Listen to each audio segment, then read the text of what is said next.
Now that we are in the early part of April, it means teams will either be wrapping up or are in the heat of their college football spring practice. Throughout the month, we will get a preview of what each team may look like going into the fall by watching their spring games. That means it's time to start talking about quarterback competition as well. Over the next few days, I will be going over a handful of quarterback battles you may want to keep an eye on this fall. So, if you want to stay up to date, make sure to subscribe to the channel.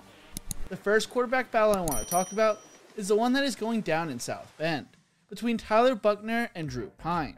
This is the second year in a row that Notre Dame will have a quarterback battle on their hands. They will also have a brand new head coach. The thing is, the offense won't really be changing since a lot of the same staff from 2021 returns for Marcus Freeman in 2022. Although there seemed to be a rotating door early in the season between Jack Cohn, Tyler Buchner, and Drew Pyne this past season, Cohn still threw for 3,150 yards and 25 touchdowns. Tyler Buchner looks to be the favorite to win the job this year after finishing his freshman year with 634 total yards and 6 touchdowns. He's an athletic quarterback that brings big play ability as a runner, but will still need to see improvement in the pass game. He has a quick release and can get the ball downfield, but needs to get stronger and use his lower body more, but that will come in time. The other issue is the mental side of the game. Buchner missed part of his sophomore year and also all of his senior year of high school, the latter because of COVID-19 canceling the fall season. That will hurt anybody's development. Sports Illustrated writes, Buchner will need to work on footwork consistency, work on making better pre-snap reads, make better post-snap decisions, and develop a better feel for the offense. Buchner will be competing against Drew Pyne, who will not go down without a fight. While Buchner may have all the physical tools, Pyne has all the mental tools. He is a great leader and has a great mind for the game. He does have the ability to make plays, and he is not a statue, but he just doesn't have the same athletic abilities that Buchner has. Pyne has also struggled with consistency throughout his career. He only saw time in 2 games, but helped lead the Irish to a comeback win over Wisconsin, which led to some speculating he could take over the starting job from Cohn. In my opinion, Pyne guarantees the Irish win at least 8 to 9 games, but I feel like that may be the ceiling. Buchner, on the other hand, although he is still raw, provides the Irish the opportunity to fight for a college playoff spot, but at the same time they could lose 5 to 6 games because he's so raw. Basically, Buchner is a more volatile player, but it could pay off for the Irish not just this year, but also in the long run. The LSU quarterback battle is one of the more interesting quarterback battles to watch this spring and will probably extend deep into the fall. Not only are there 4 potential quarterbacks who all have the ability to win the job, they will also have a brand new head coach in Brian Kelly and a brand new coaching staff, meaning everyone is starting off on the same foot. Miles Brennan returns to Baton Rouge for his 6th year after originally entering the transfer portal. He has had to work under multiple offensive coordinators and has shown the ability to adapt throughout his career. He has the talent to be a great quarterback. The issue is he has struggled to stay healthy throughout his career. Jaden Daniels transferred to LSU from Arizona State and is coming off a year where he had his best performance on the ground, rushing for 710 yards and 6 touchdowns, but struggled in the passing game, throwing for as many interceptions as he did passing touchdowns. He's the best athlete of the 4 quarterbacks and was an instant star for the Sun Devils back in 2019 when he threw for 17 touchdowns and 2 interceptions. He was a 3-year starter for Arizona State and fits the type of offense Mike Denbrock likes to run. The other sign that Daniels may be the favorite to win the job is the fact that Kelly recruited him to LSU, although they had 3 scholarship quarterbacks already on the roster. The 2 quarterbacks I just mentioned are the 2 favorites to win the job, with a new head coach and offensive coordinator.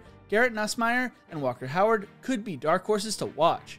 Garrett is the son of Dallas Cowboys quarterback coach Doug Nussmeier, and the redshirt freshman is a former 4-star recruit and has a huge arm which allows him to make every throw. Although he is not the most athletic quarterback in the world, he can be mobile if he needs to be.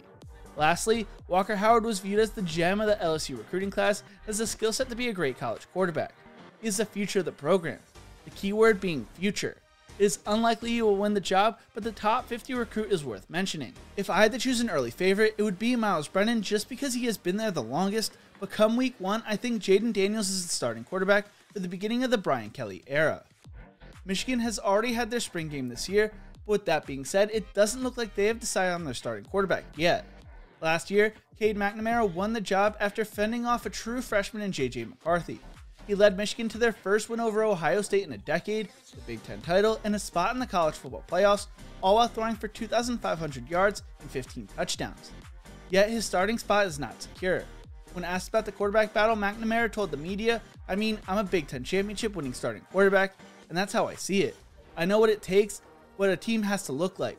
I know what I have to do in order for us to do that. I know the level I think we have to be executing in, and also really the critical moments we have to execute in. During the spring game, McNamara struggled but also really didn't play that much. JJ McCarthy, on the other hand, is a former 5-star recruit who brings a different skill set with his mobility and his ability to extend plays. He finished his freshman year with 7 all-purpose touchdowns and showed flashes throughout. When he arrived in Ann Arbor, he had all the hype surrounding him, and it feels like there still is a lot of excitement around him.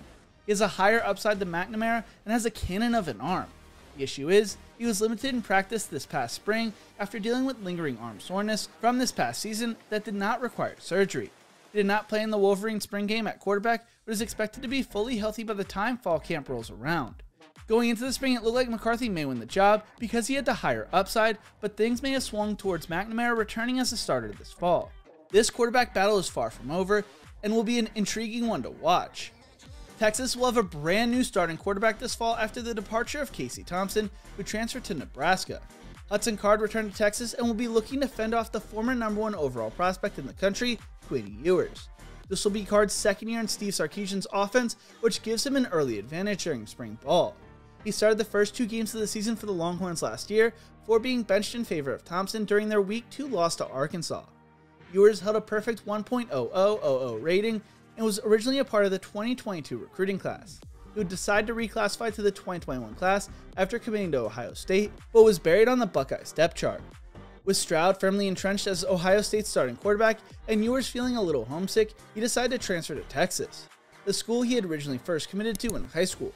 According to Chris Hummer from 24/7 Sports, many of the first-team reps at quarterback this spring have gone to Ewers, and the coaching staff is thrilled with his progression. Star wide receiver Xavier Worthy spoke on the competition saying, "Yeah, Quinn, he put some zip on that thing. But they both throw a pretty good ball. It's a quarterback battle. They're both doing really good right now, so I'm excited to see how that turns out. It's good to have quarterback battles and battles at every position." Texas is coming off a forgettable year after missing a bowl game for the first time since the Charlie Strong era. This could be a program-changing decision for Sark, and if Ewers is half as good as advertised, they could have a future superstar on their hands. I think the battle will continue into the fall, but when all is said and done, Ewers will be the starting quarterback for the Longhorns during their season opener against UL Monroe, and he has 4 years of eligibility left. The last quarterback battle I want to talk about may be a controversial one to mention, and that's the quarterback battle between Stetson Bennett, Brock Vandagriff, and Carson Beck. Now, I do not think Bennett would have returned unless he was QB1, and he did just lead the Bulldogs to a national title, but I think it's worth mentioning. When I posted my Brock Vandagriff video a few months ago, I got a lot of comments that he should be the starting quarterback this upcoming season. He enters his second year in Athens and will be at least competing for the second string position with Carson Beck and Gunnar Stockton. Behind Bennett, Beck has the most experience. If Bennett is the Week 1 starter, which I do expect, will Vandagriff or Beck consider transferring? And should Kirby Smart have a quarterback battle for the starting spot? Let me know in the comment section below. And those are the first 5 quarterback battles you should keep an eye on going into the 2022 season. Which competition are you most intrigued by? Let me know in the comment section below. If you enjoyed this video, don't forget to leave a like and subscribe to the channel for more college football content. Thank you so much for watching, and as always, remember to embrace the grind.